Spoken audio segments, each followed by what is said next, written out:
Tonight we travel to the town of Greystone, where somewhere beyond the last houses lies a dark stretch of woodland known as Greystone Hollow. They say there is a manor hidden among those trees, a manor that does not exist by daylight. But when the moon is full, it sometimes returns. Welcome back to Short Ghost Stories, long after midnight.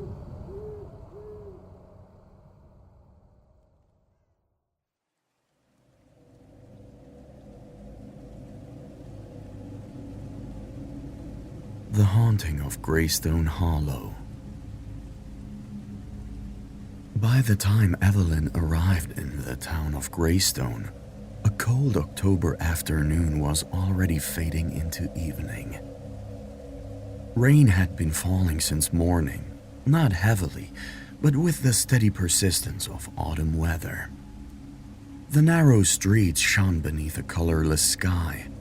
Fallen leaves gathered against garden walls, and here and there pumpkins rested quietly upon porches beside candles glowing behind curtained windows.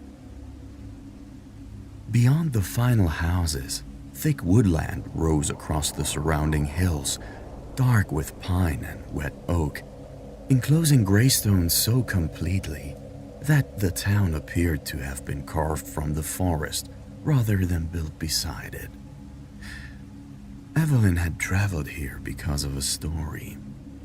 At 28, she had spent nearly 6 years writing for newspapers, though too much of her work concerned civic dinners, local scandals, and the predictable affairs of people who considered themselves important.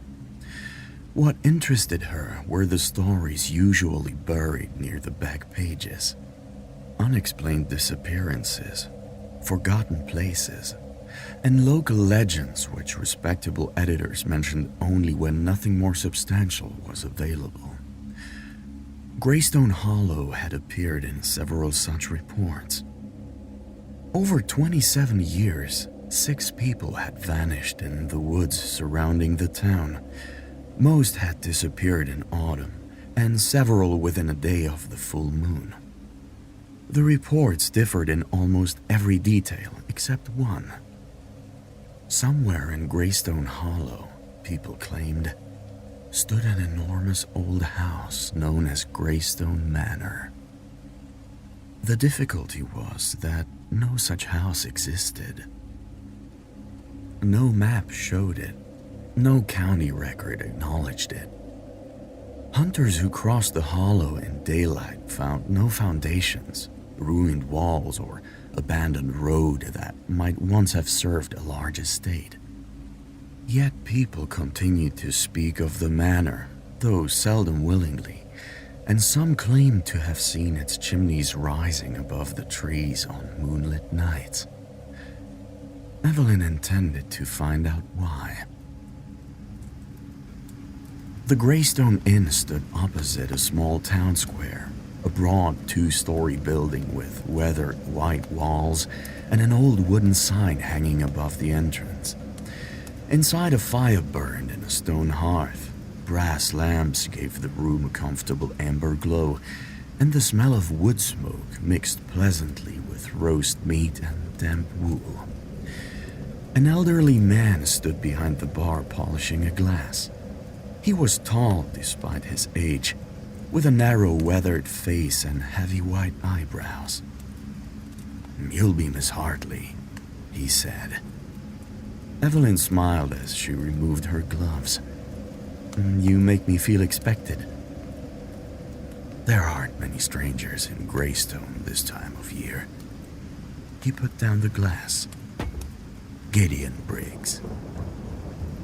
As Evelyn signed the register, she noticed a young woman sitting alone near one of the windows. She seemed close to Evelyn's own age, perhaps slightly younger, with very dark hair and a pale, delicate face. A closed book lay upon the table before her. Her black traveling dress was somewhat old-fashioned, though not enough to be remarkable. The woman looked up and smiled. Evelyn returned the smile before going upstairs. By the time she came down for supper, darkness had settled over Greystone, and the rain had hidden the surrounding woods completely. The same young woman was now sitting beside the fire. "You arrived this afternoon," she said as Evelyn passed. "I did. You look disappointed." "Only wet." The woman indicated the empty chair opposite her. "Greystone has that effect upon visitors." Evelyn said. "My name is Lydia." "Evelyn." Their conversation began with ordinary things. Lydia said she had been staying at the inn for several days and was traveling without any particular urgency, though she never said exactly where she had come from. Eventually, she asked what had brought Evelyn to Greystone. Evelyn reached into her bag and placed a folded newspaper clipping upon the table. "A house." Behind the bar, Gideon Briggs stopped polishing his glass. Lydia glanced towards him before looking back at Evelyn. "Greystone Manor?" Evelyn raised her eyebrows. "So you have heard of it?"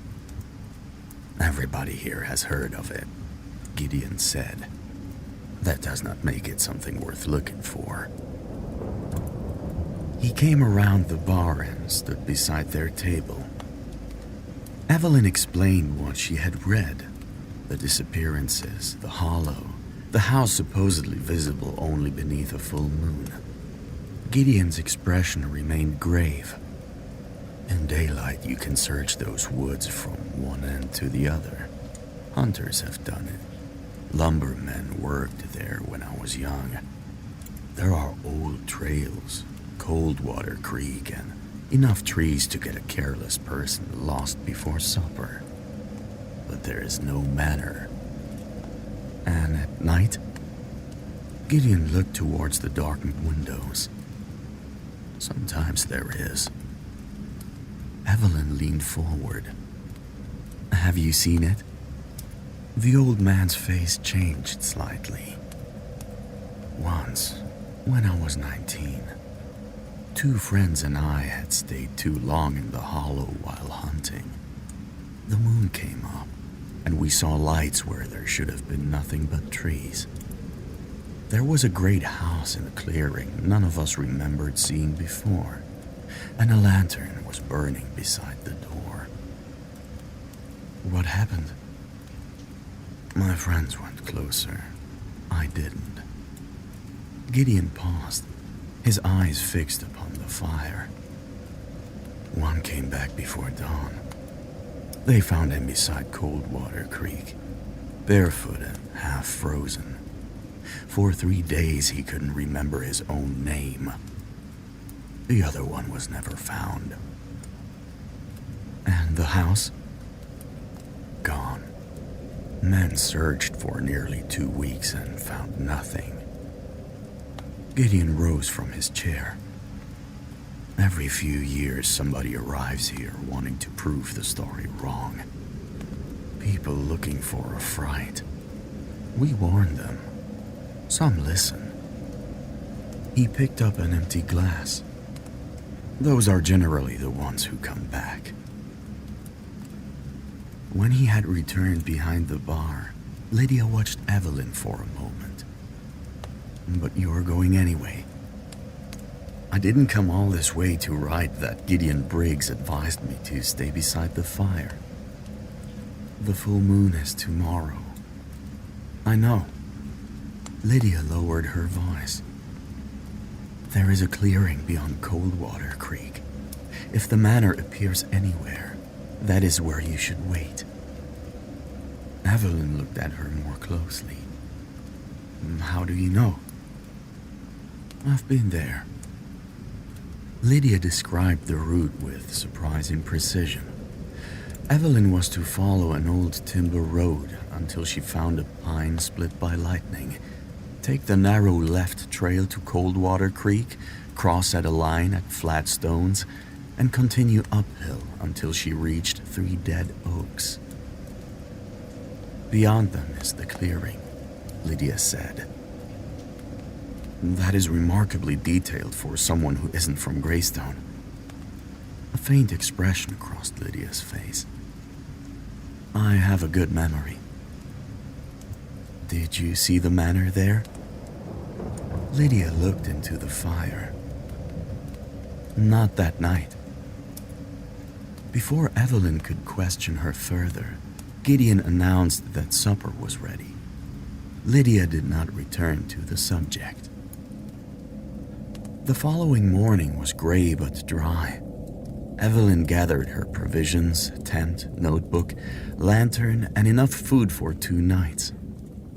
Before leaving, she asked Gideon whether Lydia had already come downstairs. "She left early," he said. Evelyn stopped. "She didn't mention leaving." "Her room was empty this morning." "Did she say where she was going?" "No." Gideon studied Evelyn. "What exactly did she tell you?" "Only where I might find the clearing." He clearly disliked the answer. "If you reach the creek and the light starts failing, turn back." "I have a compass." So did Samuel. Evelyn promised to be careful and left Greystone behind. The woods were pleasant at first. Wet leaves covered the path. Squirrels moved among the branches, and weak sunlight occasionally broke through the clouds. As the old timber road climbed deeper into the hollow, however, the forest grew darker. Pine replaced birch and maple. The ground became thick with moss and fallen needles, and the air smelled strongly of wet earth and bark. After several hours, Evelyn found the split pine exactly where Lydia had said it would be. Coldwater Creek followed, with a line of flat stones crossing water. The accuracy of Lydia's directions troubled her more than she wished to admit. By late afternoon, she reached the 3 dead oaks. Beyond them lay a small clearing surrounded on every side by dense woodland. There was no manor, no ruin, no foundation, nothing. Evelyn pitched her tent near the edge of the clearing, prepared a small fire, and settled down for the night. Wind stirred the higher branches, and once something small moved through the leaves beside her tent. Nothing else happened. Morning found the clearing unchanged. Evelyn spent much of the next day examining surrounding ground. If an estate ever stood there, some trace should have remained. A wall, an old road, stones from a foundation, rusted ironwork, or ornamental trees. She found none. By late afternoon, she had already begun forming the probable conclusion of her article. Greystone Manor was perhaps no more than an old legend built around unrelated disappearances and strengthened by repetition. Then, the full moon rose. It appeared through thinning clouds shortly after 7, enormous and pale above the trees. Evelyn sat beside her fire with her notebook across her knees when she became aware that the forest had grown strangely quiet. You could hear the wind move through the trees. It moved low across the ground in thin white strands, winding slowly among the roots and stones. Evelyn stood, suddenly aware that the clearing seemed larger than before. She started towards its northern edge. Something dark stood between the trees. At first, she took it for a trunk. Then the mist shifted, revealing a roofline. A chimney appeared above it, followed by the steep angle of a gable. More of the mist moved aside. An enormous house stood where only hours earlier there had been nothing but forest. Greystone Manor. 3 stories of dark stone and weathered timber rose beneath the moon. Tall windows reflected the pale light. Ivy climbed one wing, and narrow chimneys stood against the sky. There was no road, no gate, and no garden. The forest simply ended at the walls of the house, as though the building had appeared without disturbing the ground around it. Evelyn remained beside the fire, unable to reconcile what she saw with what she knew. Then a lantern began to burn upon the porch. Fear should have sent her back towards Greystone. Instead, she felt the fierce excitement of someone who had traveled a great distance searching for the impossible and now found it standing before her. She took her journal and lantern and crossed the clearing. The front steps were damp beneath her boots. The porch lantern burned steadily beside the door, its glass clean and its metal casing strangely warm. Evelyn knocked. The sound traveled deep into the house. No one answered. She tried the handle and the door opened. The entrance hall beyond was vast. A broad staircase climbed towards a gallery above. Dark portraits covered the walls, and opposite the entrance stood a great stone hearth containing the cold remains of an old fire. A tall clock beside the staircase had stopped at 20 minutes past 11. "Hello? Hello? Hello?" Her voice echoed through the manor. Nothing answered. For nearly an hour, Evelyn explored the ground floor. She found a drawing room, dining room, music room, and an old kitchen. Dust covered almost everything, yet the furniture remained in place. Pictures still hung upon the walls, and the house showed little of the decay she would have expected after decades of abandonment. Greystone Manor did not seem ruined. It seemed paused. The library occupied much of the western wing. Shelves rose nearly to the ceiling, crowded with hundreds of books, ledgers, and old family papers. Evelyn placed her lantern upon a desk and began searching. Eventually, she found several leather-bound volumes bearing the name Greystone. One contained family records. Margaret Greystone, Edward Greystone, then another name, Lydia Anna Greystone. Evelyn stared at the pages. A photograph had been placed between the following sheets. 4 people stood upon the steps of the manor. A severe-looking man, an older woman, a boy, and a young woman in a black dress. Dark hair, pale face, the same delicate features. Evelyn felt a sudden chill.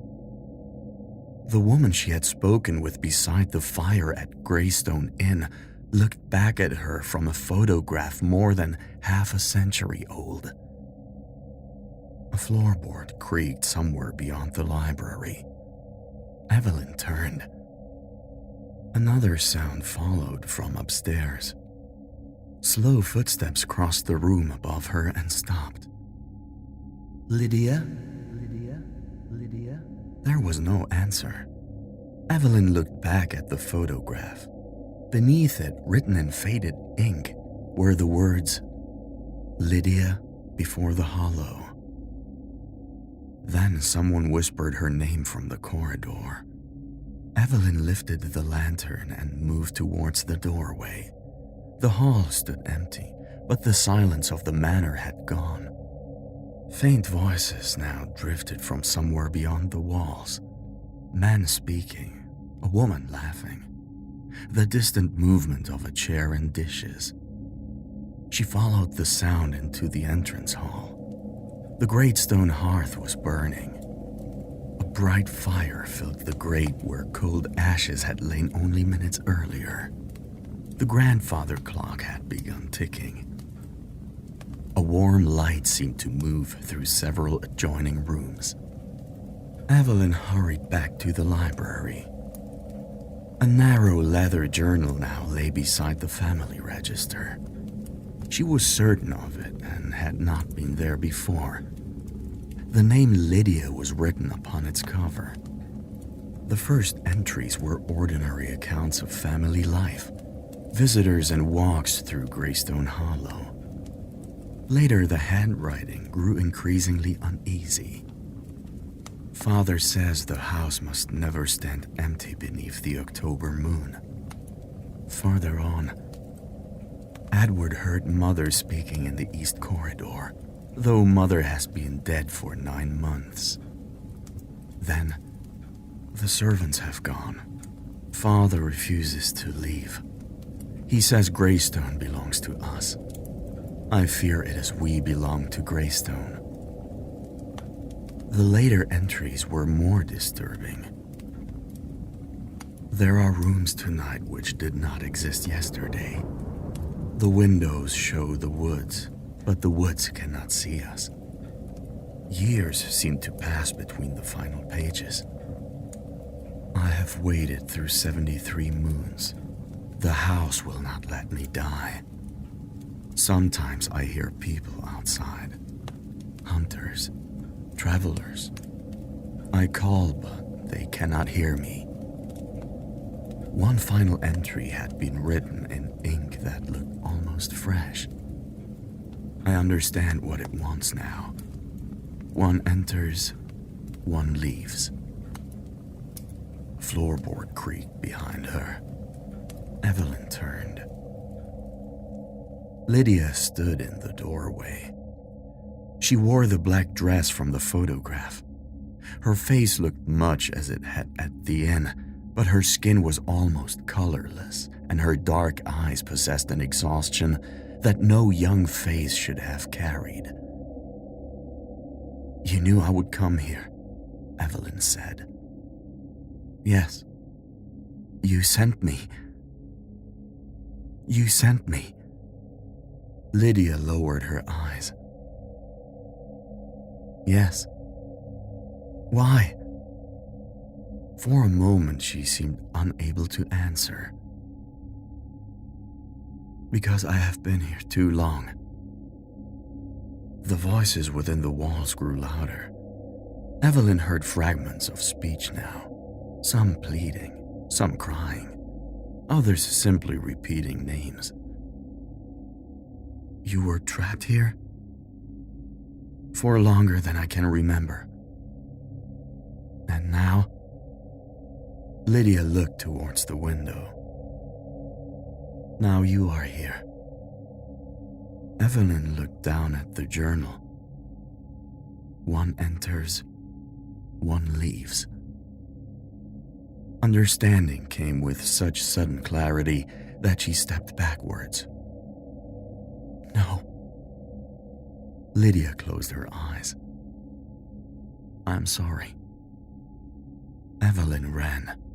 She crossed the entrance hall and seized the front door.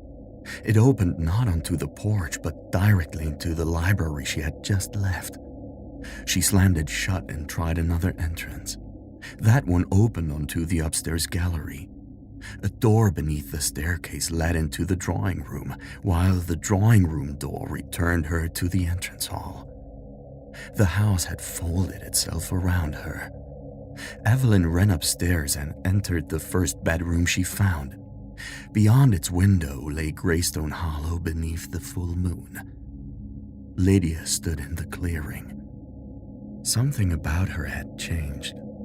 Color had returned to her face, and the wind moved freely through her dark hair. She stood for a moment with her eyes closed, feeling the night air against her skin as though it were something she had forgotten. Evelyn struck the glass. "Lydia!" The woman looked up. For a moment their eyes met, and Evelyn saw neither a ghost nor a monster. she saw another woman who had once stood where she now stood, frightened, imprisoned, and desperate enough to sacrifice someone else for the chance to be free. Then Lydia turned towards the woods. "Please." Lydia stopped and looked back. There was sorrow in her face, but she kept walking. The manor groaned around Evelyn, a deep movement passing through timber, stone, and plaster. Lamps extinguished themselves one after another, and the warmth that had briefly filled the rooms began to disappear. Evelyn returned to the entrance hall and struck the front door with both hands, calling for Lydia, Gideon, anyone who might hear. Only the voices answered. It was then when she finally understood what Greystone Manor was. It was not a house inhabited by a haunting. There was no single ghost within it to be laid to rest, no cursed room from which evil might be removed. The house itself was the haunting. It appeared beneath the full moon because it required someone to belong to it. Once that person entered, time no longer mattered. Years could pass, decades, perhaps generations. And the prisoner would remain until another living soul was led to Greystone Hollow. Then the exchange could begin again. The fire in the great hearth died. Mist covered the windows. The porch lantern went dark. And before the moon had set, Greystone Manor disappeared from the hollow with Evelyn Hartley still inside. 2 days later, Gideon Briggs joined the men searching the woods. They found Evelyn's tent in the clearing beyond the 3 dead oaks. Her spare clothes remained inside. A tin cup stood beside the ashes of her fire, and several pages of notes had been left beneath a stone. Footprints led away from the camp. They crossed the clearing, then stopped. There was no house, no road, no foundation, no trace that anything had ever stood there. The search continued for several weeks. Evelyn Hartley was never found. Her newspaper printed her photograph and offered a reward for information. For a while, strangers came to Greystone because of the disappearance, but eventually winter covered the hollow in snow. Other stories replaced hers, and the town returned to its old quiet ways. The following autumn, several nights before the full moon, another traveler arrived at the Greystone Inn. He was a young man traveling alone, and Gideon recognized the type before supper was finished. The man had heard about Evelyn Hartley and wanted to know whether there was any truth to the stories concerning an old house in the woods. "There is no house," Gideon told him. "That isn't what I've heard." "Then you heard wrong." A young woman was sitting alone near the window with a closed book upon the table before her. She looked up. "Not entirely." Gideon froze. The traveler turned towards her. She smiled pleasantly and indicated the empty chair opposite. "Most of the stories are exaggerated." "You've been to Greystone Hollow?" "A few times." The young man carried his glass to her table. "Do you know where the house is supposed to appear?" The woman smiled. "If you follow the old timber road north, you'll come to Coldwater Creek. Cross at the flat stones and continue uphill until you find 3 dead oaks." Gideon's hand tightened around the glass he was holding. He was staring at her face. There was something familiar about it, though not from any recent visitor. Then he remembered an old photograph that had once belonged to his father. the Greystone family standing before their manor many decades earlier. A young woman had stood at one side.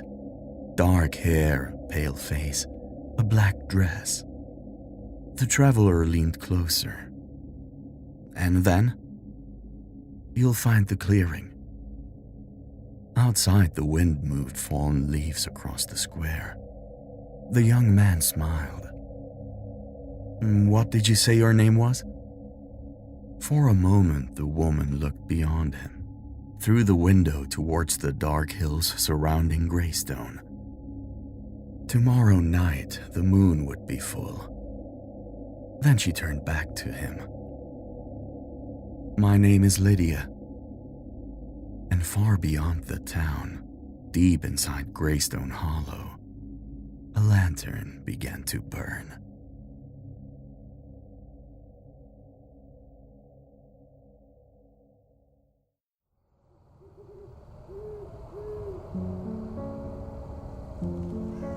The tale is over, and yet the silence feels rather different now.